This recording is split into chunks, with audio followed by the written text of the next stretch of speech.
श्री हरिराय जी महाप्रभु जी की जय हो। श्री हरिराय जी મહાપ્રભુજીએ વલ્લભ સાખી કુલ 100 પ્રગટ કરેલ છે, જેમાં આજે સાખી ક્રમાંક 18 આવે એ પહેલા ગઈકાલની 17મી સાખીમાં મેં જે એક પ્રસંગ કહ્યો હતો એમાં થોડી ચૂક આવેલી છે, પણ એ પ્રસંગ લગભગ નજીક છે. એમાં જે આપણે સાખીમાં મેં જે પ્રસંગ કહ્યો કે હરિરાયજી મહાપ્રભુજી પાસે એક રાજઘરાનાની કોઈ સ્ત્રીએ કામ ભાવ સાથે વિનંતી કરી હતી, આપના રૂપથી મોહિત થઈ જઈને. તો તે વખતે એ પ્રસંગમાં છે એક આ રાજઘરાનાની જ છે, એનું નામ છે રૂપકુંવરી. મેવાડના રાજઘરાનાની છે. હરિરાયજીનું જે પ્રાગટ્ય છે એ ગુસાઈજીથી પણ આપના એક પુત્ર જે ગોવિંદરાયજી થયા અને આપનાય પુત્ર કલ્યાણરાયજી થયા અને પછી છે. એટલે જે અજબ કુંવરબાઈ હતા એ પછી એમના જ ઘરાનામાંથી કોઈ આ રૂપકુંવરી ત્રીજી પેઢીએ જે હશે તે એક વખત જ્યારે હરિરાયજી મહાપ્રભુજીથી દર્શન કરવા આવી તો તે જોઈ અને તે કામાસક્ત થઈ ગઈ અને એવી વિનંતી કરી બેઠી. તો આપ હરિરાયજી મહાપ્રભુજીએ આપ પણ આચાર્ય પદ ઉપર છો એટલે આપને એ વિનંતીનો પ્રત્યુત્તર આપવો એના માટે આપે પણ એક એવી કૃપા વિચારી. આ જે સ્થાન છે તે ખિન્નોર છે. મને આ બધું પ્રાપ્ત થયું મારા એક વૈષ્ણવ મિત્રથી કે જેણે મને આ વાત બહુ સ્પષ્ટતાથી કરી, એટલે હું આજે કહી રહ્યો છું. તો એ જે સ્થાન એ ખિન્નોર છે, જે શ્રીનાથજી નાથદ્વારાથી 15 કિલોમીટરના અંતર ઉપર આવેલું છે, જ્યાં હરિરાયજી પ્રથમ બહુ જ બિરાજ્યા હતા. ગોવર્ધનનાથજી જ્યારે વ્રજ છોડી અને અહીંયા પધાર્યા મેવાડ અજબ કુંવરીના મહેલ, એ પહેલાં આપ ત્યાં બિરાજતા હતા, કેમ કે આપ જાણતા હતા બધું જ કે પ્રભુ અહીં જ પધારવાના છે. તો ત્યાં જ આ ઘટના ઘટેલી અને આ જે સ્ત્રી છે રૂપકુંવરીબાઈ, એને જે કામ ભાવ હતો એની સામે આપે જે લીલાના દર્શન આપ્યા એમાં સાક્ષાત યશોદાજીના દર્શન થયા અને યશોદાજીના ખોળામાં બાલકૃષ્ણ એ સ્વયં સ્તનપાન કરી રહ્યા છે યશોદાજીથી, એ દર્શન થયા. એ દર્શન થતાની સાથે જ એમને રૂપકુંવરીબાઈને રસાભાસ થયો અને એમનું મનમાં જે કામ ભાવ હતો એ જે હરિરાયજી મહાપ્રભુજી વિશે એ ચાલ્યો ગયો. અને એ ઠાકોરજી એ જ સાક્ષાત હરિરાયજી છે. કેમ કે મેં કહ્યું એમ કે મહાપ્રભુજી વલ્લભાચાર્યજી આપ જ ગોકુલનાથજી થયા છે અને આપ જ હરિરાયજી થયા છે. કેમ કે આપને જ આપની સૃષ્ટિની જે એટલી ચિંતા છે અને એટલે જ આપે આવી રીતે 3 વખત અવતાર લીધો, જેનું પ્રમાણ પણ મેં આપેલું કે ડાકોરના રણછોડજીએ સ્વયં ઈચ્છ્યું હતું કે આપનો મને સ્પર્શ થાય અને એ હરિરાયજીથી જ પુષ્ટ થયા રણછોડજી, એટલે તો ત્યાં શ્રીજીનો સેવા પ્રકાર શરૂ થયો. લોટીજીમાં જે કેસરનું દૂધ વગેરે બહાર મળે છે એ બધો ક્રમ પછી શરૂ થયો. અને આ મહાપ્રભુજીના પ્રાગટ્ય વખતે આપે જે તીર્થો ઉપર જઈ અને તીર્થોને સનાત કર્યા હતા, એટલે સર્વ જે તીર્થના મંદિરો છે મર્યાદા માર્ગીય, એમાં બધાયના ઠાકોરજીએ આપના જે સેવા કરનારા છે એમને આજ્ઞા કરી લીધેલી કે મહાપ્રભુજી વલ્લભાચાર્યજીના વંશજો સજોડે ગર્ભગૃહમાં આવી શકશે અને અમારા ચરણ સ્પર્શ કરી શકશે, એમને કોઈ રોકી નહીં શકે.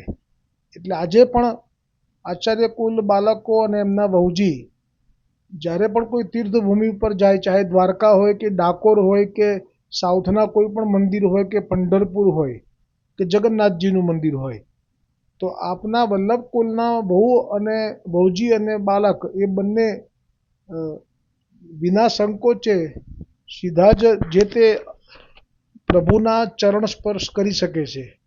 આવો આપનો પ્રતાપ છે.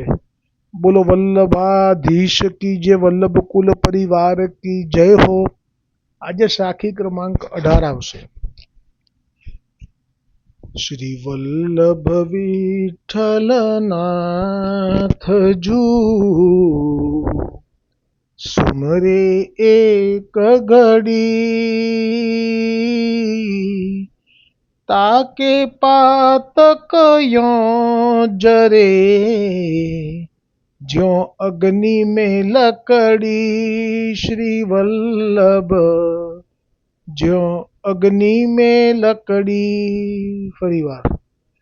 श्री वल्लभ विठ्ठल नाथ जू, सुमरे एक घड़ी। ताके पातक यों जरे, ज्यों अग्नि में लकड़ी। श्री वल्लभ ज्यों अग्नि में लकड़ी।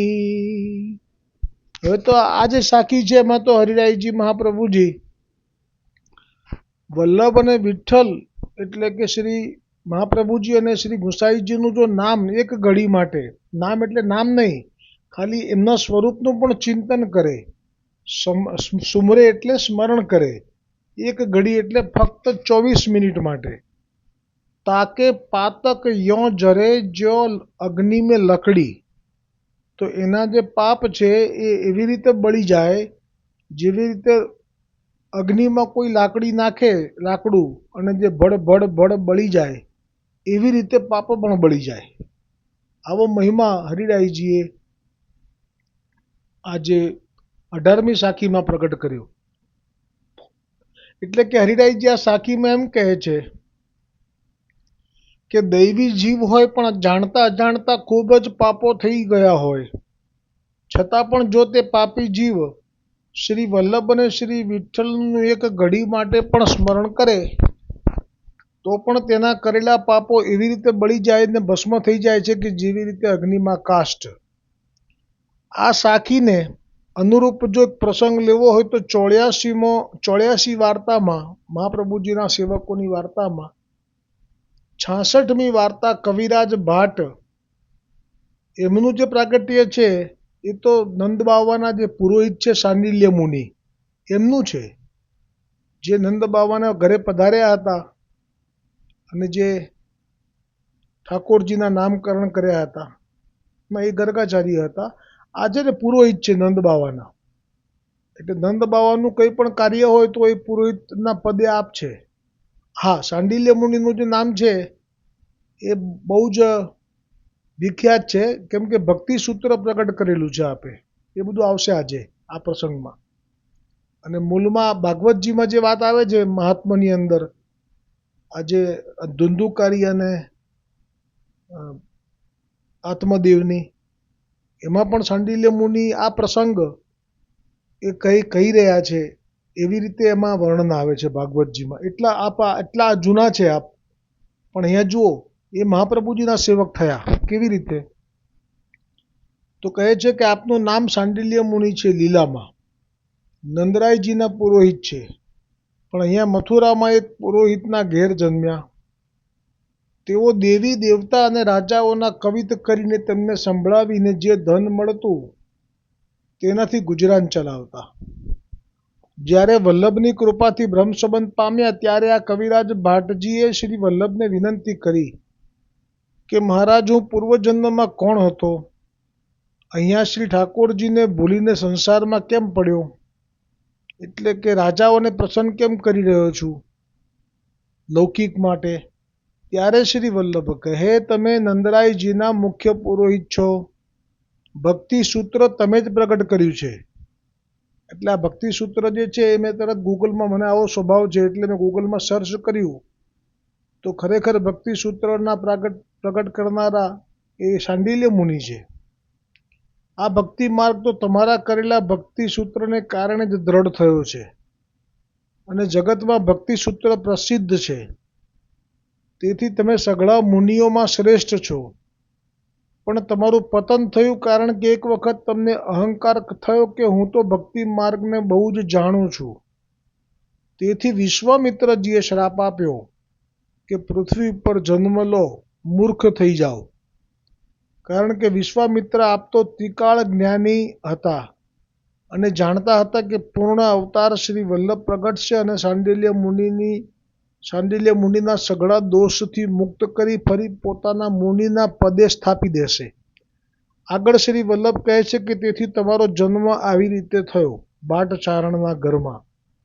પણ હવે જેવો દેહ છૂટશે કે પાછા સાંડિલ્ય મુનિ થઈ જશો. એટલે મુનિનો દેહ જે હોય છે એ પણ અલૌકિક એમના ઇન્દ્રિયો હોય છે. મનુષ્યનો દેહનું 100 વર્ષનું આયુષ્ય કહ્યું છે જે અત્યારે કલિયુગમાં, પણ મુનિજનોનું જે દેહ છે એનું આયુષ્ય તો હજારો વર્ષોનું છે. એટલે જ એમણે પૂછેલું કે મને કેમ આવો દેહ મળ્યો, આ દેહમાં રહેવું ના ગમે. ગોપીજનોને પણ ના ગમે, ગોપીજનોનો પણ દેહ અલૌકિક છે, ત્યાં જન્મ મૃત્યુ જરા વ્યાધિ કશું નથી. એટલે તો મુનિએ પૂછ્યું કે મને કેમ આવો દેહ મળ્યો. આ દેહ મનુષ્યનો બીજા બધા માટે મહત્વનો, પણ જે લીલામાંથી પડ્યા છે એમને મહત્વનો નથી, એમને તો દુઃખદાયક છે. પણ હવે જેવો દેહ છૂટશે કે પાછા સાંડિલ્ય મુનિ થશો. પછી કવિરાજ ભાટ શ્રી ગોવર્ધનનાથજી સન્મુખ આવ્યા અને દર્શન કરી સન્મુખમાં કવિત કર્યા તથા વલ્લભના અનેક કવિત કર્યા. એટલે નાથ સાંડિલ્ય મુનિનું વર્ણન ભાગવતજીના મહાત્મામાં, જે આગળ મહાત્મ્ય આવે છે ને, મેં કહ્યું એમ આત્મદેવનું ધંધુકારીનું, એમાં 5મા અધ્યાયમાં 89મા શ્લોકમાં આમનું નામ આવે છે કે જેમાં સનકાદિ મુનિઓ શ્રી નારદજીને કહે છે કે સાંડિલ્ય મુનિ ચિત્રકૂટ ઉપર બિરાજમાન થઈ અને આત્મદેવ ધુંધુકારી મોક્ષ અને ગોકર્ણજીનું સમસ્ત નગરવાસીઓ સહિત ગોલોકધામમાં જવું એ પવિત્ર ઇતિહાસનો પાઠ બ્રહ્માનંદમાં મગ્ન થઈને કરતા રહે છે. એટલે આ શુદ્ધ પુષ્ટિ જીવ નથી. આપણા માર્ગમાં અનેક રીતે જીવો આવે છે. કોઈ શુદ્ધ પુષ્ટિ છે, કોઈ મર્યાદા પુષ્ટિ છે, કોઈ એવી રીતે છે. તો આ શુદ્ધ પુષ્ટિ નથી, નહીં તો બ્રહ્માનંદમાં મગ્ન થઈને રહે છે, જે ભાગવતજીમાં આવે છે 89મા શ્લોકમાં 5મા અધ્યાયમાં એ સ્પષ્ટ કરે છે. અને ચિત્રકૂટ ઉપર બિરાજમાન થઈને, એટલે આ મર્યાદા પુષ્ટિ સમજવા. અને હવે એમના પણ જુઓ, વલ્લભ વિઠ્ઠલનું સ્મરણ કરવા માત્રથી એમના પાપ બળ્યા. પાપ એટલે એમના દોષ બળ્યા, અહંકાર બળ્યો. ખાલી વલ્લભ વિઠ્ઠલના જ હવે કવિતો કરે છે, બધા રાજાઓને છોડી દીધા એવી રીતે. અને વિઠ્ઠલનાથજીનો આ સાખી અનુરૂપ પ્રસંગ જો કુંજરીમાં આવે છે. જે ગરીબ મ્લેચ્છના ઘરે પ્રગટી, ઘેરથી આદુ રોટલી ખાઈને નીકળી, ગ્રીષ્મ ઋતુમાં માર્ગમાં જળની પ્યાસથી વિવળથી બેશુદ્ધ થઈ પડી ગઈ, ત્યારે શ્રી ગુંસાઈજીની દ્રષ્ટિ પડતા તેને આપશ્રીની ખાસા જારીના જળનું પાન કરાવ્યું તથા તેનો અંત સમય આવ્યો ત્યારે આપે ત્યાં પધારી અને આપે શ્રી ગોવર્ધનનાથજીનું અને આપનું ચરણામૃત પણ આપ્યું, આપની માળાજી પણ આપી, આપના અધરામૃત પણ આપ્યું અને મહાપ્રસાદ અષ્ટાક્ષર પણ સંભળાવ્યો, સર્વ દોષોથી મુક્ત કરી અને કુંજરીને સાક્ષાત અંત સમયે શ્રી ગુંસાઈજીના સ્વરૂપમાં ગોવર્ધનનાથજી અને સ્વામીની યુગલ સ્વરૂપે દર્શન થયા. અને પછી એ દેહ છોડી દે છે અને અગ્નિ સંસ્કાર ગુંસાઈજી કરાવડાવે છે, વૈષ્ણવો પાડશે અને કહે છે કે આ એક બ્રાહ્મણના ઘરમાં જન્મ લેશે, પછી એ લીલામાં પ્રાપ્તિ કરી લેશે. એટલે વલ્લભ વિઠ્ઠલનું સ્મરણ કરવા માત્રથી જ આ સાખી અહીંયા વિરામ પામે છે કે શ્રી વલ્લભ વિઠ્ઠલનાથજુ સુમરે એક ઘડી,